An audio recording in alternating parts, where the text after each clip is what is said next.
Is your business a victim of Google's proximity bias? Ever done a local search in Google for your own business and wondered, where am I in the results? If you have, you're not alone. I have gotten this question so often from clients who do anecdotal searches, and it's always the same question. I searched and I didn't find our business location, or I searched and we were buried in the local Google results or buried on Google Maps. Why aren't we showing higher? In this video, I will unravel why anecdotal searches are not accurate nor reflective necessarily of how your business is ranking. And at the end of the video, I will provide you with some simple, actionable tips that you can implement now to improve your SEO rankings in Google. But before we get further into the content, let me briefly introduce myself. I'm Toby Danilchuk with 39 Celsius Web Marketing Consulting. I've been actively involved in digital marketing for over 20 years. And as a friendly reminder, if you find this video helpful, please give me a like on the video and subscribe to my channel for regular digital marketing strategies and tips.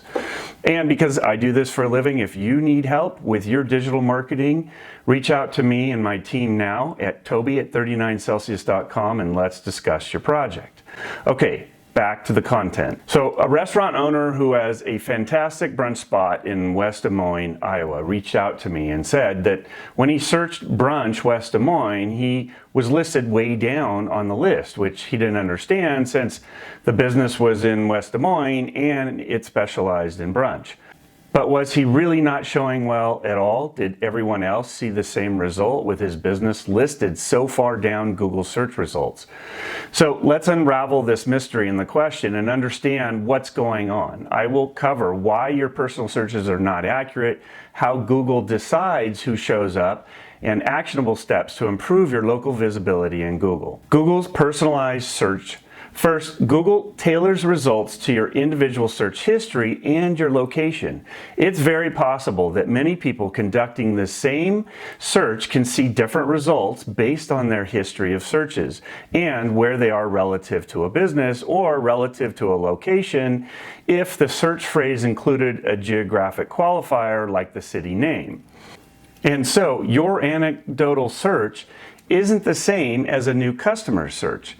Here's an analogy. Imagine you're a book lover and your local library archives and shelves books based on your taste. But that doesn't mean every book lover will find the same books in the same place. And even though this business owner searched for his business, the business was listed way down in the search results. When we looked at the search keywords that the business was showing for from the business's Google business profile, he was in fact showing up thousands of times for important keywords like brunch West Des Moines, breakfast in West Des Moines, and more. So how does Google decide who shows up? Google wants to match the searcher's intent with the most relevant results.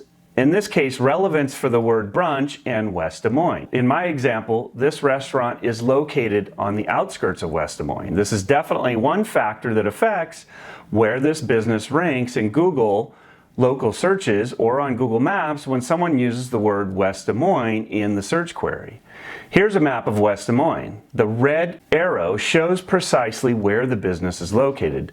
This is just barely within the red line of the map of what Google considers as West Des Moines. And here are the results Google shows for the query brunch West Des Moines. Now these results are what I got from where I am at in California. We can see 5 locations that stand out on the map. These 5 locations are the most prominent for the word brunch and the word West Des Moines. And when we look at the local 3-pack for the same query, we can see in the 3rd position is the business of the person that said he was listed way down on the list in Google. So why am I seeing different results than what he is seeing there locally? What's going on here? There are a number of factors at play here, but again, we have to go back to personalized search and intent. Google wants to align results with the searcher's intent. Google's algorithm takes into account the general user behavior and understanding that people searching for services within a city are often looking for options that are conveniently located and easily accessible. Downtown areas or central business districts typically fit that description, hence the higher priority in search results. Let's take the example of San Diego, California. Here's a map of San Diego according to Google. The red dotted line shows how Google defines San Diego. And when we query brunch San Diego, we see there 3 or 4 businesses as the most prominent. All are near downtown San Diego or in downtown. And here's the local 3-pack of the results. San Diego extends 40 miles in some directions, but it's not listing any of those far away. Why is that? Again, it's intent and proximity bias. Google is listing the businesses most prominent for brunch and those that are near or in downtown San Diego. I'm sure there's fantastic brunch places all over San Diego, but Google shows these 3. But while using a city name qualifier like we have been could bias the search results towards the city center, it's not always a guarantee. The final results are a complex interplay of relevance, proximity, user location, and search intent. Some of those factors you can influence and some you can't. So what can you do to improve your rankings? First, focus on ensuring your Google Business profile is filled out completely. Include your hours, photos, etc. The category you choose also matters, so make sure you choose correctly there as well. And if you're not sure, just Google your services and see what your competitors are using for their category. Also, encourage positive reviews and keep your profile active with fresh content. Next, website optimizations. Ensure that you have keywords that are relevant to your business on your website. Post about local events or sponsorships that you are involved with. Add local schema markup to your website that clearly identifies your information and the type of business that you are. But one of the biggest areas to improve local rankings is to ensure you are building citations, which are just other websites that mention your name, address, and phone number. Examples of citations are your Yelp page, Facebook page, the Yellow Pages, etc.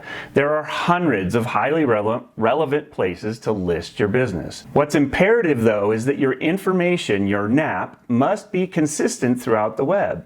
If Google sees a different phone number, for example, on your Yelp page than what is listed on your website, it loses confidence in your listing and your rankings will suffer. But that makes sense, right? The last thing Google wants to do is direct someone to a business with the incorrect phone number. That reflects badly on Google. And here's a quick, simple way that you can start building your local citations. Just Google your top ranking competitor's name using quotes and scroll through the list of websites in Google that mentions the business name. Some of those websites will allow you to add your business to their site too. Local SEO is far more complex than just this, but that's a great starting point for you. So to wrap this up, proximity bias and intent of the search are very important to the results that come up in Google. Just remember that Google wants to show the most relevant search results possible. So your anecdotal searches are not necessarily reflective of how you're ranking.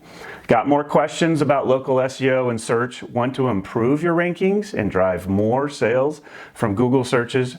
Book a consultation with me now and my team today by calling 951-444-0174 or email me directly at toby@39celsius.com. And until next time, we'll see you on the web.